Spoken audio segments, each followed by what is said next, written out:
President Bola Ahmed Tinubu has sworn in Professor Joash Amukbiton, SAN, as the new chairman of the Independent National Electoral Commission, INEC. The swearing-in ceremony took place at the Council Chamber of the Presidential Villa, Abuja. President Tinubu charged Professor Amukbiton to safeguard the integrity of Nigeria's elections, strengthen the institutional capacity of INEC, and ensure that the electoral process remains free, fair, and transparent. As Nigeria ushers in a new era in electoral administration, the appointment and swearing-in ceremony of the new chairman for INEC has stirred conversations across the country. The new chairman steps into office at a time when public confidence in the electoral process remains fragile. Technological innovations face tests of credibility, and demands for free, fair, and transparent elections have never been higher. On Nigeria Today, we will be examining the challenges and expectations facing the new INEC leadership, from electoral reforms, funding, and security to voter education and technological deployment. Thanks for joining us. I am your carrier, Clinton.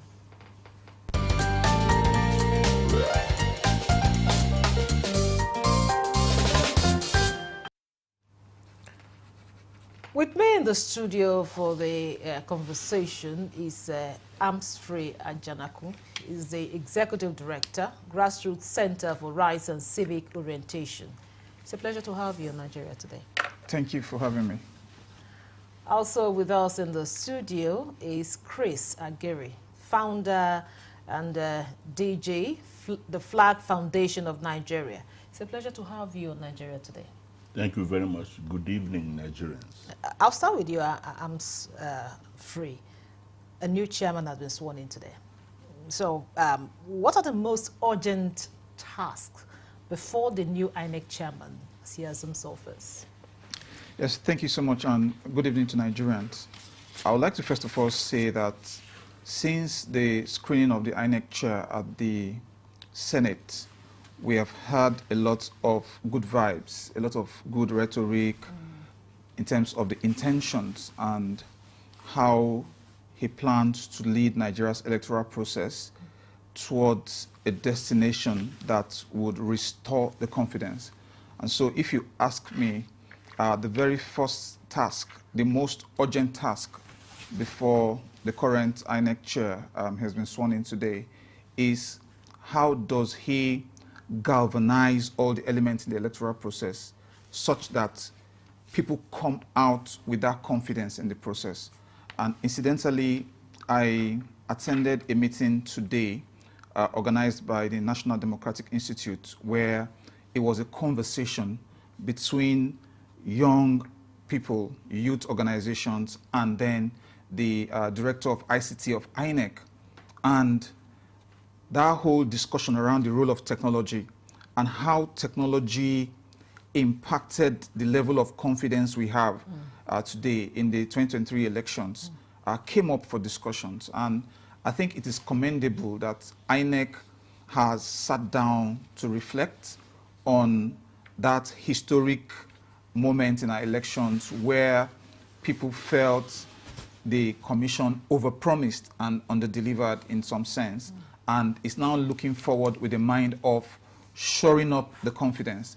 So what a lot of Nigerians will also like to see now is for the commission to move beyond the rhetoric, move beyond, just the statements of good intentions, and then take those statements of good intentions to the point of the practical realities on the ground. Of course, we have Anambra coming up November 8th. I think that should be more like a study tour for the new INEC chair, because he's just coming in. A litmus test? Well, yeah, a litmus test for the commission, but for himself as chairman, this is his very first election, so he would be going in there to see practically how some of these things work. And of course, there are other elements that I feel that would have to also be strengthened. For example, he said during his Senate screening about the personnel within INEC itself. the fact that there is a need for collective responsibility. So when you talk about poll officials, for example, who do not do what they are supposed to do, of course, it will come back to the commission itself. We'll get to that part. I'm free. So let's bring in Chris here. Chris, from your own point of view, what immediate tasks should the new INEC chairman prioritize to set the right tone for leadership? INEC, new chairman. Let me first and foremost congratulate him. Out of about 100 million Nigerians that are qualified to occupy this office, nature beckoned on him to occupy this office. While congratulating him, I wish him the best, and I also call on all stakeholders, all Nigerians, to cooperate with him if we want a free, fair, credible election to be in place. The task before him, Anambra is here. By 12 midnight, the portal for uploading election observers closed automatically. There was somewhat few I was supposed to upload, but then it's closed. There's a system running. There's a system in place. And so it's not coming to meet an empty ground. The acting chair is a seasoned, Dr. Abobuche, seasoned technocrat in the system who have experienced electoral officials in place today in Nigeria. If we choose to do things right, everybody has a stake. So, Anambra is here. As, to the best of my knowledge, everything about Anambra is in place, including the almighty logistics. But no matter the arrangement you made about logistics and election, electoral logistics, electoral management, if until that day, until that morning of election, you cannot be sure of anything. No matter what, human beings some deliberately, consciously fail to sabotage. Why is it really so? Why is it really so? So that is it. So what you say, Nigeria happened to you, you happen to Nigeria. Nigeria is happening to INEC. But here we have a golden opportunity to using... Well, we're changing that narrative. I'm coming. We're changing the narrative Nigeria happening. Nigeria happening should be a good thing. It is, from beginning, going forward, it should be a good thing. This guy is an accomplished academic. He is a critical thinker. And to the best of my knowledge, he's a patriotic Nigerian. Once he settles on that, he should tell us what to do based on the rules there. All the rules and regulations must be obeyed. Politicians must resolve as a people that, look, we have to get it right. Somebody must win, somebody must lose. Mind you, he made a very grand promise. I heard it from somebody. Said he promised, he said he will ensure that he conducts an election where the losers and winners will have a handshake. That is, other than the kind of acrimonious elections we've been having. There's no miracle he would do without the maximum cooperation of the political elite. Because you see, the average politician don't care. All this one we're blowing his grammar. He wants to win an election, exercise power and authority. Yes, somebody must be there, but for the good of the people. Every hand must be on deck. Moving forward, we have a golden opportunity to let our electoral system count and work. We must develop a culture, a Nigerian culture of elections that will be cited across the world going forward from now, because we cannot continue by every means to do things we've been doing as regards to our elections. No, this is not the time for blames. This is a fresh horn, a fresh week, according to lawyers. Let us give him all that he once. Funny enough, he's a lawyer, an SAN for that matter. A teacher for that matter. So, I will stop you there, Chris. So, I'm sorry, of course, you were about saying something, but, you know, before you, finish that which you have started, what early policy actions, would demonstrate seriousness and credibility, in office, talking about the new chairman? What are some of the actions you think he will take that shows people, okay, this one is serious and it's credible? Absolutely, Ukira. I think, like I said, the right statements and showing intention towards that policy direction that will fundamentally reshape our electoral system, which is that how much is he going to look back? As when we drive, you have the rear view mirror. The rear view mirror is supposed to give you an idea of what's happening behind you while you are moving forward. So I think that role of the rear view mirror is critical. In his statement, where he made it very abundantly clear that we would look at what happened with technology in 2023. We would do an audit and release the findings. I think that would be a shot in the arm for our electoral process, because there are many Nigerians, millions of Nigerians, who continue to ask till today, what was the nature of the glitch? Was it a sabotage? Was it infrastructural deficit? Was it bandwidth? What exactly is the nature of the glitch? And how are you going to tackle that glitch such that it does not happen again?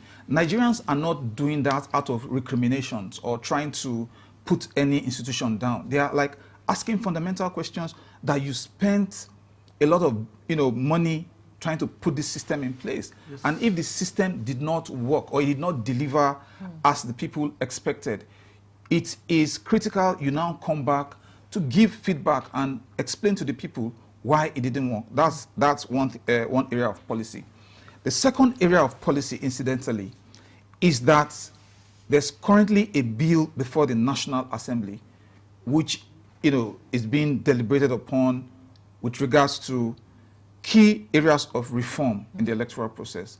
Of course, Professor Amupiton is coming in at a time when that bill is being discussed, and so he is one of the key stakeholders that should be able to make inputs in that process. And part of the inputs should also reflect the demands the people on the ground are making. Part of that demand is the question of electronic transmission. We saw that was, part of why people, lost confidence. And it's good that INEC at the level of the different departments is also picking up that discussion. Like I talked about the discussion we were having today, supported by the NDI, where they were, really pushing the discussion around how do you win back the confidence of the youth? Because one aspect of our electoral process that is really, something that is really very, very unsatisfactory currently is the level of voter apathy. And so if we are complaining that there's voter apathy and then we want more people to come out, then you have to just restore that confidence and show that the technology that we have invested in, and we have to give it to Professor Mahmoud Yakubu, whose leadership brought about that robust investment in technology. Now it is time for us to reap the benefits of that technology, consolidate on the benefits of that technology. And so these are the areas of policy I believe that the new INEC chair should really pursue, and then be able to strengthen the confidence in the commission, and then that would also result in free, fair, and credible elections. Thank you very much, Amstri. We are going to take a short break now. This conversation will continue shortly. Don't go away. The implementation of the ruling is also dependent on another aspect or another arm of government. Nowhere in the world will allow under digital economy for banks not to be dispensing domestic currency in that economy. What will make this one different? We want to know what they do as occupation. All of these are attributes that are questions have been designed to investigate. In a few days to come, you see that we are all around their own crannies and everywhere in Nigeria, telling people to cooperate. Welcome to Nigeria Today.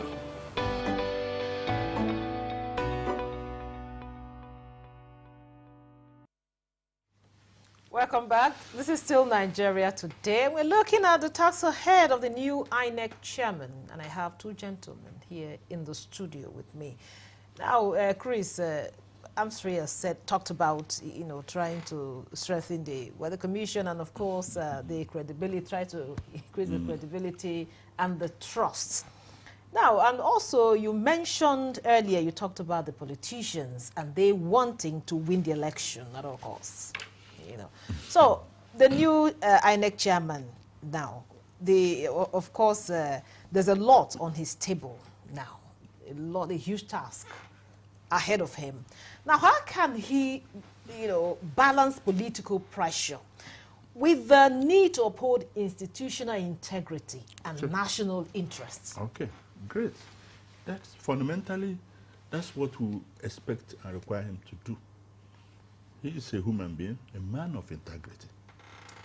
We'll just pray that, notwithstanding the pressures that will come from different angles, different interests, vested interests, that he will also be like a Humphrey Nwosu. A Humphrey Nwosu conducted the free and fairest election, which we have been still cited in Nigerian electoral history. Even when there was gun on his head, he was still saying, gentlemen, we have gotten this system today. The results are out. Allow us to pronounce it. You can go to court. You can do any other thing. A Humphrey Nwosu that stood with military men. That is it. Pressure will come on Professor Joash.